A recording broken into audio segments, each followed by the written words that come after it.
ನೀನ್ ನನ್ನ ಕ್ಯಾಬಿನ್ ಹೊರಗೆ ನಿಂತು ಯಾರ ಜೊತೆ ಮಾತಾಡ್ತಾ ಇದ್ದೆ ಅನ್ನೋ ಅನ್ವಿತಾ ಧ್ವನಿ ಕೇಳಿ ಪಟ್ ಅಂತ ಗೌತಮ್ ಕಾಲ್ ಕಟ್ ಮಾಡ್ದ.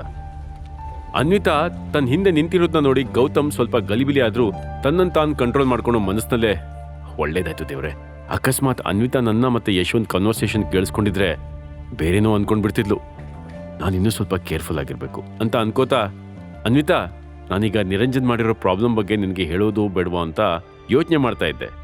ನೀನು ಯಾವುದಾದ್ರೂ ಇಂಪಾರ್ಟೆಂಟ್ ವರ್ಕಲ್ಲಿ ಬ್ಯುಸಿ ಇದೆಯಾ? ಅನ್ವಿತಾ ಇರಿಟೇಟ್ ಆಗಿ, ಆ ಸ್ಟುಪಿಡ್ ನಿರಂಜನ್ ಬಗ್ಗೆ ಮಾತಾಡೋಕೆ ನಂಗೆ ಇಷ್ಟನೇ ಇಲ್ಲ. ಈಗ ಇನ್ನೇನು ಮಾಡ್ದ ಅವನು?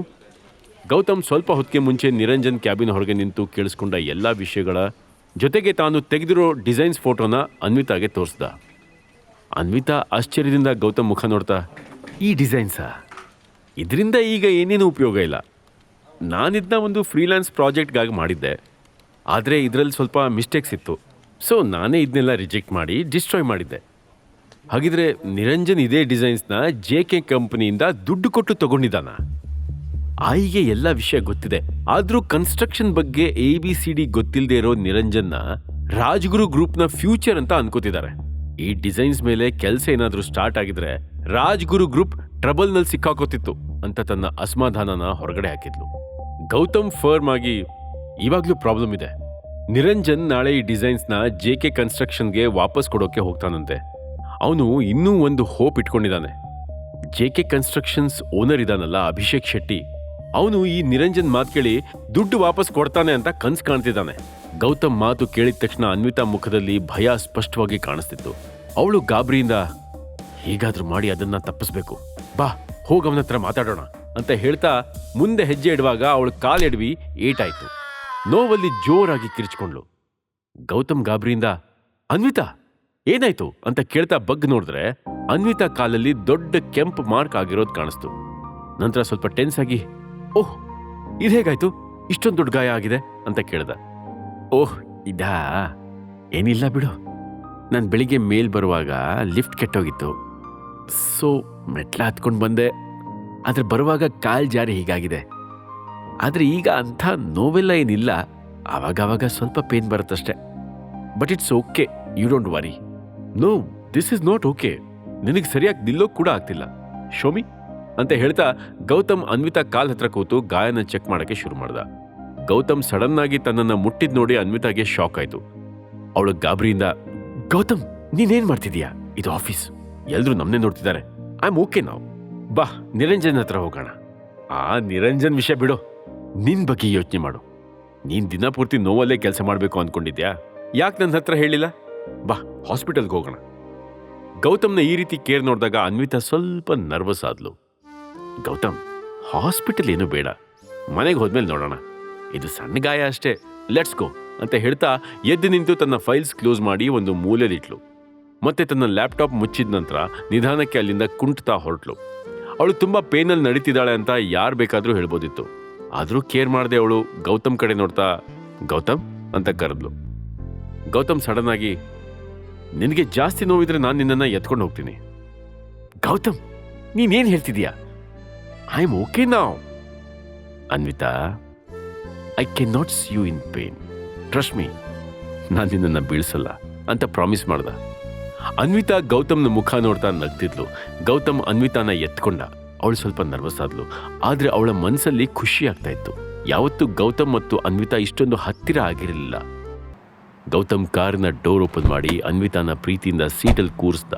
ಮನೆಗೆ ಬಂದ್ಮೇಲೆ ಗೌತಮ್ ಮತ್ತೆ ಅನ್ವಿತಾ ಡಿನ್ನರ್ ಮಾಡಿ ಮಲಗಿದ್ರು. ಆದರೆ ಅವತ್ತು ಇಬ್ಬರ ಕಣ್ಗೂ ನಿದ್ರೆ ಬರೋ ಯಾವ ಲಕ್ಷಣನೂ ಇರಲಿಲ್ಲ. ಅನ್ವಿತಾನ ಎತ್ಕೊಂಡಾಗ ಅವನು ಕೂಡ ಹಿಂದೆಂದು ಎಕ್ಸ್ಪೀರಿಯನ್ಸ್ ಮಾಡದೇ ಇರೋ ಫೀಲಿಂಗ್ಸ್ನ ಅನುಭವಿಸಿದ್ದ. ಫಸ್ಟ್ ಟೈಮ್ ಅವನಿಗೆ ಅನ್ವಿತಾ ಮನಸ್ಸಿನಲ್ಲಿ ತನ್ನ ಬಗ್ಗೆ ಪ್ರೀತಿ ಇದೆ ಅಂತ ಅನಿಸಿತ್ತು. ಹಾಗೇ ಅನ್ವಿತಾ ಎಷ್ಟೋ ಹೊತ್ತಿನ ನಂತರ ನಿದ್ದೆಗೆ ಜಾರಿದ್ಲು. ಅವಳು ನಿದ್ದೆ ಮಾಡ್ತಿರೋದನ್ನ ನೋಡ್ತಾ ಗೌತಮ್ನು ನಿದ್ದೆ ಹೋದ. ಬೆಳಿಗ್ಗೆ ಆಫೀಸ್ಗೆ ಬಂದ ಮೇಲೂ ಅನ್ವಿತಾ ಮನಸ್ಸಲ್ಲೇ ಏನೋ ಯೋಚನೆ ಮಾಡ್ತಾ ಇದ್ಲು. ನಿರಂಜನ್ ಜೊತೆಗೆ ರಕ್ಷಾ JK ಕನ್ಸ್ಟ್ರಕ್ಷನ್ಸ್ಗೆ ಹೋಗ್ತಿದ್ದಾಳೆ ಅನ್ನೋ ವಿಷಯ ಪದೇ ಪದೇ ಅವಳ ತಲೆಗೆ ಬಂದು ಟೆನ್ಷನ್ನಲ್ಲಿ ತನ್ನ ಕ್ಯಾಬಿನ್ನಲ್ಲಿ ಅತ್ತಿತ್ತ ತಿರುಗ್ತಾ ಇದ್ಲು. ಅದೇ ಸಮಯಕ್ಕೆ ಗೌತಮ್ ಅವಳ ಹತ್ರ ಬಂದು, ಏನಾಯ್ತು ಅನ್ವಿ, ಯಾಕಷ್ಟೊಂದು ಯೋಚನೆ ಮಾಡ್ತಿದ್ದೀಯಾ? ನನಗೆ ರಕ್ಷಾ ಬಗ್ಗೆ ಚಿಂತೆ ಆಗ್ತಿದೆ. ನಿನ್ನೆನೂ ಅವಳಿಗೆ ಕಾಲ್ ಮಾಡಿದ್ದೆ, ಆದರೆ ಅವಳು ಪಿಕ್ ಮಾಡಿಲ್ಲ. ಗೊತ್ತಾಗ್ತಿಲ್ಲ ಏನು ನಡೀತಿದೆ ಅಂತ. ರಕ್ಷಾ ಮತ್ತೆ ನಾನು ಕಾಲೇಜ್ನಲ್ಲಿ ಕ್ಲೋಸ್ ಫ್ರೆಂಡ್ಸ್ ಏನಲ್ಲ, ಆದರೂ ಫ್ರೆಂಡ್ಸ್ ಅನ್ನೋದು ಸತ್ಯ. ಈ ನಿರಂಜನ್ದು ಹಳೆ ಅಭ್ಯಾಸ. ಅವನೇನಾದ್ರೂ ಪ್ರಾಬ್ಲಮ್ ಕ್ರಿಯೇಟ್ ಮಾಡೇ ಮಾಡ್ತಾನೆ. ಅದ್ರಲ್ಲಿ ಬೇರೆಯವರು ಸಿಕ್ಕಾಕೋತಾರೆ. ನಾನಿದ್ನ ಹೇಳೋಕ್ಕಾಗಲ್ಲ, ಯಾಕೆಂದ್ರೆ ರಕ್ಷಾ ನನ್ನ ಮಾತನ್ನ ಅಷ್ಟು ಈಸಿಯಾಗಿ ಕೇಳಲ್ಲ. ಈಗ NRI ಕ್ಲೈಂಟ್ ಜೊತೆ ವಿಡಿಯೋ ಕಾನ್ಫರೆನ್ಸ್ ಬೇರೆ ಇದೆ, ನಾನು ಅದನ್ನ ಕ್ಯಾನ್ಸಲ್ ಮಾಡೋಕ್ಕೂ ಆಗಲ್ಲ. ಏನ್ ಮಾಡ್ಲಿ ಅಂತ ತನ್ನ ಅಸಹಾಯಕತೆನ ಎಕ್ಸ್ಪ್ಲೇನ್ ಮಾಡಿದ್ಲು. ಅನ್ವಿತಾ, ಡೋಂಟ್ ವರಿ, ನೀನು ನಿನ್ನ ಮೀಟಿಂಗ್ ಅಟೆಂಡ್ ಮಾಡ್ಕೊ, ನಾನು ಹೋಗಿ ಅವಳ ಹತ್ರ ಮಾತಾಡ್ತೀನಿ, ಚಿಂತೆ ಮಾಡಬೇಡ, I will be with you ಅಂತಂದ. ಆದರೆ ಮನಸ್ಸಿನಲ್ಲಿ ನಿನ್ನ ಫ್ರೆಂಡ್ನ ನಾನು ವಿಚಾರಿಸ್ಕೋತೀನಿ, ಈ ರಾಜ ಇರುವಾಗ ರಾಣಿಗೆ ಯಾಕೆ ಚಿಂತೆ ಅಂತ ಹೇಳ್ಕೊಂಡ. ಗೌತಮ್ ಮಾತು ಕೇಳಿ ಅನ್ವಿತಾ ಮುಖದಲ್ಲಿ ನಗು ಮೂಡ್ತು. ಅದನ್ನ ನೋಡಿ ಗೌತಮ್ ಖುಷಿ ಪಟ್ಟ. ನೆಕ್ಸ್ಟ್ ಮೊಮೆಂಟ್ ಅಲ್ಲಿಂದ ಹೊರಟ. ತಾನು ಯಾವಾಗ್ಲಿಂದ ಗೌತಮ್ನ ನಂಬೋಕೆ ಶುರು ಮಾಡಿದೆ ಅಂತ ಅನ್ವಿತಾಗೆ ಗೊತ್ತಾಗ್ಲಿಲ್ಲ. ಇದೆಲ್ಲ ಯೋಚನೆ ಮಾಡ್ತಿದ್ರೆ ಅವಳಿಗೆ ವಿಚಿತ್ರ ಅನ್ನಿಸ್ತಿತ್ತು. ಆದ್ರೂ ಗೌತಮ್ ಈ ಪ್ರಾಬ್ಲಮ್ಗೆ ಏನಾದ್ರೂ ಒಂದು ಸೊಲ್ಯೂಷನ್ ಕಂಡು ಹಿಡಿತಾನೆ ಅಂತ ಅವಳಿಗೆ ನಂಬಿಕೆ ಇತ್ತು. ಅದೇ ಟೈಮ್ಗೆ ಗೌತಮ್ ಕಂಪನಿಯ ಪಾರ್ಕಿಂಗ್ ಏರಿಯಾ ಕಡೆ ಬಂದ. ನಿರಂಜನ್ ಮತ್ತೆ ರಕ್ಷಾ JK ಕನ್ಸ್ಟ್ರಕ್ಷನ್ಸ್ಗೆ ಹೋಗೋಕೆ ರೆಡಿ ಆಗಿದ್ರು. ಆದರೆ ನಿರಂಜನ್ ಕಾರ್ ಮುಂದೆ ಗೌತಮ್ ಅಡ್ಡ ನಿಂತಿದ್ದ. ಅವನನ್ನ ನೋಡಿದ ತಕ್ಷಣ ನಿರಂಜನ್ ಕಾರ್ನಿಂದ ಇಳಿದು ರೂಢಾಗಿ, ನಿನಗೆ ಬೇರೇನ್ ಕೆಲಸ ಇಲ್ವಾ? ಯಾವಾಗ ನೋಡಿದ್ರೂ ಹೆಂಡತಿ ಸರಿ ಹಿಡ್ಕೊಂಡು ಓಡಾಡ್ತಾ ಇರ್ತೀಯಲ್ಲ, ಹೇಳಿ ಕೇಳಿ ಅವಳ ಅಸಿಸ್ಟೆಂಟು, ಈಗಂತಲೂ ಅವಳ ಬಾಲ ಹಿಡ್ಕೊಂಡು ಓಡಾಡ್ತಾ ಇರೋಕ್ಕೆ ಒಳ್ಳೆ ಅವಕಾಶ. ಎನಿವೆ, ಇವಾಗ ಜಾಗ ಬಿಡು ಅಂದ. ನಿರಂಜನ್ನ ಮಾತು ಕೇಳಿ ಗೌತಮ್ಗೆ ಸಿಟ್ಟು ಬಂತು. ಆದರೆ ಅನ್ವಿತಾ ಬಗ್ಗೆ ಯೋಚನೆ ಮಾಡಿ ಅವನು ಸಮಾಧಾನ ತಂದ್ಕೊಂಡು, ನಿರಂಜನ್, ನಾನು ಹೇಳೋದಿಷ್ಟೇ, ನೀನು ಅಲ್ಲಿಗೆ ಹೋಗೋದು ಯಾಕೋ ಸರಿ ಅನಿಸ್ತಿಲ್ಲ. ಅಭಿಷೇಕ್ ಶೆಟ್ಟಿ ಒಳ್ಳೆ ಮನುಷ್ಯ ಅಲ್ಲ, ಅಲ್ಲದೆ ರಕ್ಷಾ ಬೇರೆ ನಿನ್ ಜೊತೆ ಇದ್ದಾಳೆ. ಅಕಸ್ಮಾತ್ ಅವನು ಮಿಸ್ಬಿಹೇವ್ ಮಾಡಿದ್ರೆ. ಗೌತಮ್ ಮಾತು ಮುಗಿಸೋಕ್ಕಿಂತ ಮುಂಚೆ ರಕ್ಷಾ ಇರಿಟೇಷನ್ ಅಲ್ಲಿ ಕಾರಿಂದ ಹೊರಗೆ ಬಂದು ಗೌತಮ್ನ ಬೇಸರದಿಂದ ನೋಡ್ತಾ, you know, I can take care of myself. ಹಾಗಾಗಿ ನೀನು ನನ್ನ ಬಗ್ಗೆ ಚಿಂತೆ ಮಾಡಬೇಕಾಗಿಲ್ಲ. ಅಲ್ಲಿಗೆ ಹೋಗೋಕೆ ನಿನ್ಗೆ ಭಯ ಇರ್ಬೋದು, ಬಟ್ ನಾನು ನಿನ್ ಥರ ಹೇಡಿಯಲ್ಲ. ನೀನ್ ಹಯಾಗ್ ಆಫೀಸ್ನಲ್ಲಿ ಕೂತು AC ರೂಮ್ ಎಂಜಾಯ್ ಮಾಡ್ತಾ ಇರು. ಈ ರಕ್ಷಾ ಮತ್ತೆ ನಿರಂಜನ್ ವಿಷಯನ ಹ್ಯಾಂಡಲ್ ಮಾಡ್ತಾರೆ. ಗೌತಮ್ ಕೂಲ್ ಆಗಿ, ಆದ್ರೆ ರಕ್ಷಾ, ನಾನು ಏನು ಹೇಳ್ತಿದ್ದೀನಿ ಅನ್ನೋದನ್ನ ಸ್ವಲ್ಪ ಅಂತ ತನ್ನ ಮಾತನ್ನ ಎಕ್ಸ್ಪ್ಲೇನ್ ಮಾಡೋಕೆ ಟ್ರೈ ಮಾಡ್ತಿದ್ದ. ಅಷ್ಟರಲ್ಲಿ ನಿರಂಜನ್ ನಡುವೆ ಬಾಯಿ ಹಾಕಿ ಏನೇನೋ ಹೇಳೋಕೆ ಹೋಗಿ ಅವನನ್ನ ತಡೆಯೋಕೆ ನೋಡ್ದ.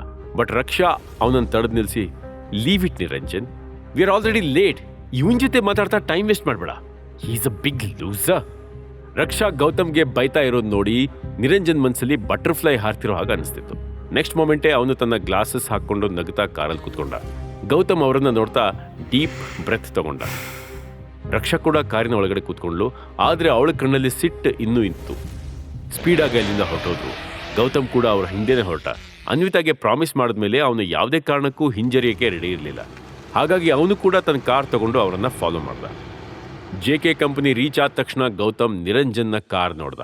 ನೆಕ್ಸ್ಟ್ ಮೂಮೆಂಟ್ ತನ್ನ ಕಾರ್ ಪಾರ್ಕ್ ಮಾಡಿ JK ಕನ್ಸ್ಟ್ರಕ್ಷನ್ ಬಿಲ್ಡಿಂಗ್ ಒಳಗಡೆ ಹೊರಟ. ಹೊರಗೆ ನಿಂತಿರೋ ಇಬ್ರು ಗಾರ್ಡ್ಸ್ ಅವನ ದಾರಿಗೆ ಅಡ್ಡ ನಿಂತರು. ಗಾರ್ಡ್ ಸ್ಟ್ರಾಂಗ್ ವಾಯ್ಸಲ್ಲಿ, ಎಲ್ಗೋಗ್ತಾ ಇದೆಯಾ? ಹೀಗೆಲ್ಲ ಒಳಗಡೆ ಹೋಗೋ ಆಗಿಲ್ಲ. ಗೌತಮ್ ಕಾಮ್ ಆಗಿ, ನಾನು ರಾಜ್ಗುರು ಗ್ರೂಪ್ನಿಂದ ಬಂದಿದ್ದೀನಿ. ಆಲ್ರೆಡಿ ಬ್ಲೂ ಕಲರ್ ಕಾರಲ್ಲಿ ಬಂದಿರೋ ಇಬ್ರು ಒಳಗಡೆ ಹೋಗಿದ್ದಾರೆ, ನಾನು ಅವ್ರ ಜೊತೆ ಹೋಗ್ಬೇಕಿತ್ತು. ಇದನ್ನ ಕೇಳಿದ ತಕ್ಷಣ ಗಾರ್ಡ್ ಅವನನ್ನ ಮೇಲಿಂದ ಕೆಳಗೆ ನೋಡ್ದ.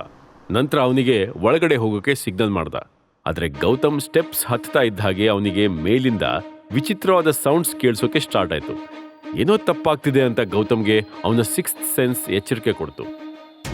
What are those sounds? Gautam ಇವಾಗ ಏನ್ ಮಾಡ್ತಾನೆ? ಅಭಿಷೇಕ್ ಶೆಟ್ಟಿ ನಿರಂಜನ್ನ ದುಡ್ಡು ವಾಪಸ್ ಕೊಡ್ತಾನ? ಅನ್ವಿತಾಗೆ ಮಾಡಿದ ಪ್ರಾಮಿಸ್ನಿಂದ ಗೌತಮ್ ಏನಾದರೂ ದೊಡ್ಡ ಪ್ರಾಬ್ಲಮ್ನಲ್ಲಿ ಸಿಕ್ಕಾಕೊಳ್ತಾನ? ಈ ಎಲ್ಲಾ ಪ್ರಶ್ನೆಗಳಿಗೆ ಉತ್ತರ ತಿಳ್ಕೊಳ್ಳೋಕೆ ಕೇಳ್ತಾ ಇರಿ. ಡೌನ್ಲೋಡ್ ಮಾಡಿ ಕೇಳಿ ರಾಯಲ್ ವಾರಸ್ದಾರ ಕೇವಲ ಪಾಕೆಟ್ FM ನಲ್ಲಿ.